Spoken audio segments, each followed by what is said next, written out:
Y si hablamos de materia de salud, hoy le toca el turno al doctor Esteban Ale, médico urólogo. ¿Cómo le va, doctor? Buenas tardes. ¿Cómo estás, Miriam? Un gusto saludarte a vos y a toda la audiencia de América Tucumán. Bien, perfecto. Venga la tarde. Exacto. Qué bueno el doctor para hacer promoción y todo A mí el me programa. encanta. Doc, hoy vamos a hablar de un tema que no sé si decirle tabú, pero que en muchos casos para las mujeres por ahí medio como que rondamos lo que es la vergüenza, doctor. Yo creo que no la rondamos, creo que estamos bien inmersos en el tema, ¿sí? Vamos a hablar de incontinencia urinaria. Vamos a aprovechar este momento para contarle a la gente que el urólogo no es solamente médico de varones, ¿sí? Porque es algo que se piensa en general de que el urólogo ve solamente varones. Ajá. No, el urólogo también atiende mujeres con todas las patologías urológicas, como los cálculos renales, la incontinencia de orina, las infecciones urinarias y muchas otras patologías que son tanto del varón como de la mujer, a veces más prevalentes en uno y en otro. Bien. La incontinencia urinaria, como vos decías, es un tema que produce vergüenza. Sí.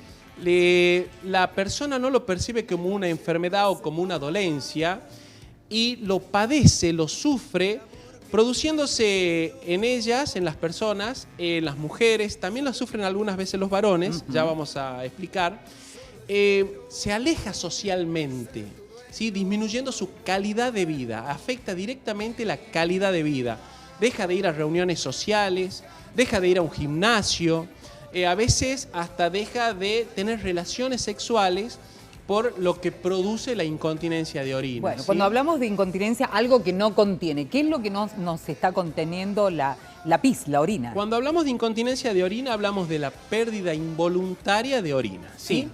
Y tiene que ver con dos mecanismos básicos, que es la vejiga, que es el órgano que acumula la orina para que sea expulsada en el momento adecuado, y los esfínteres o músculos que evitan la pérdida de orina, ¿sí? Es un juego de presiones, donde aumenta la presión y se libera el esfínter para que pueda salir la orina.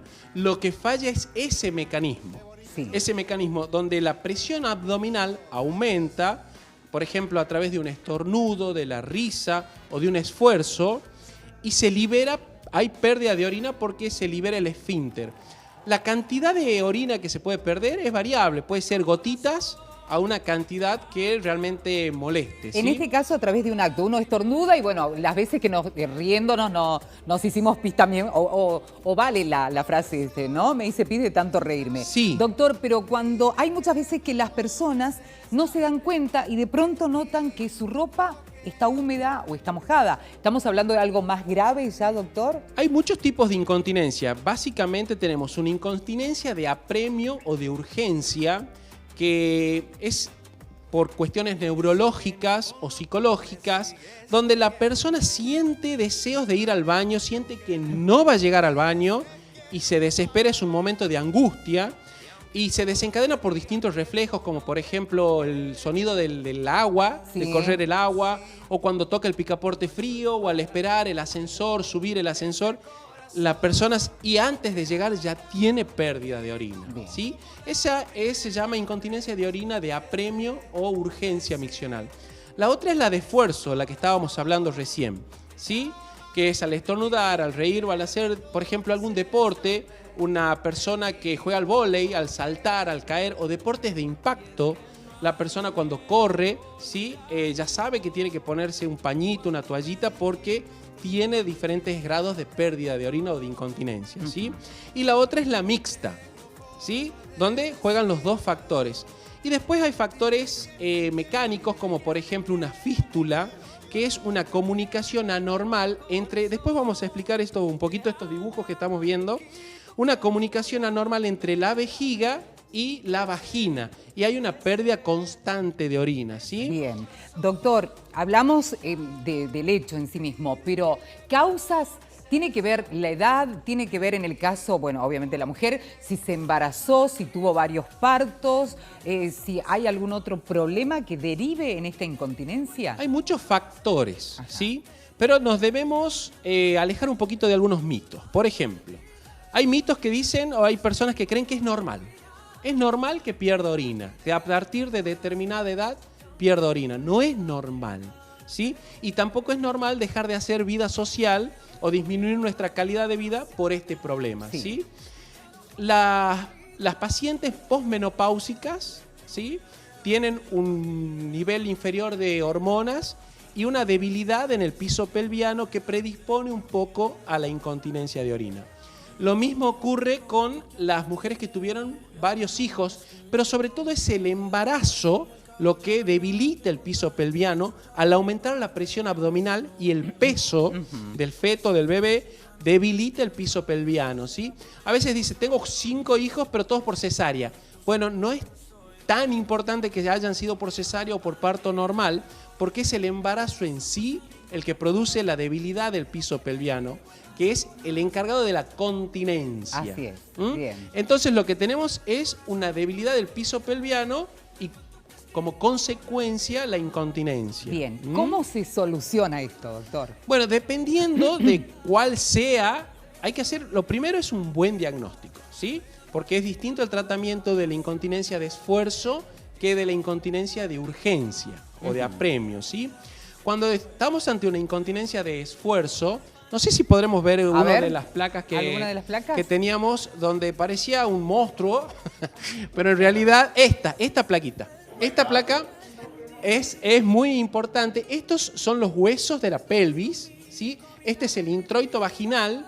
Y lo que estamos viendo acá es una malla que se pone, que es para reforzar, no sé si la logran ver porque justo donde cruzan las pantallas, esta mallita refuerza el piso pelviano, acomoda la uretra y soluciona la incontinencia de orina de esfuerzo. ¿Esta solución vale para cualquier edad de la persona que está con incontinencia, Para doctor? cualquier edad, bien, ¿sí? ¿eso pero permanece ahí? ¿Hay un recambio? ¿Cómo no, es esa esto? malla queda ahí, no, por supuesto... No es visible, ni es molesta, ni nada de eso. Pero dependiendo de la edad, sí va a importar qué tipo de malla vamos a poner. Ajá. Y también dependiendo si la persona va a querer tener, la señora va a querer tener más hijos o no. ¿Sí? Tiene importancia eso a la hora de decidir el tratamiento o el tipo de malla que se coloca, ¿sí? Es una cirugía bastante tolerable, bastante sencilla. Y con muy buenos resultados, muy buenos resultados realmente. Bien. En cambio, para la incontinencia de apremio o de urgencia, el tratamiento va a ser farmacológico. No tenemos un tratamiento quirúrgico para esta, ¿sí? Se trata con, generalmente, inhibidores de las contracciones vesicales, ¿sí? ¿Por qué? Porque la incontinencia de apremio se produce por contracciones no deseadas de la vejiga, Bueno, no inhibidas. es un tema, la verdad, que apasionante, doctor. Tenemos muchas personas que están viendo el programa, habrá visto la cantidad de mensajes y demás. Muchas personas que dicen, como usted decía, yo me tuve que separar de todo aquello que tenga que ver con lo social. Me da muchas veces vergüenza hasta de salir a la calle porque me puede pasar un accidente en la calle. Están buscando el lugar donde puede ir al baño. Donde puede ir si al no hay baño, no voy. Prefiero no ir. No voy. Pero nos fuimos muy al extremo con los tratamientos, ¿sí? Ajá. Antes de un tratamiento quirúrgico tenemos muchas cosas, como por ejemplo los ejercicios de Kegel, que estaría bueno si lo pueden buscar en internet, se lo explica perfectamente, donde a través de ejercicios se trata de aumentar el tono o la fuerza del piso pelviano.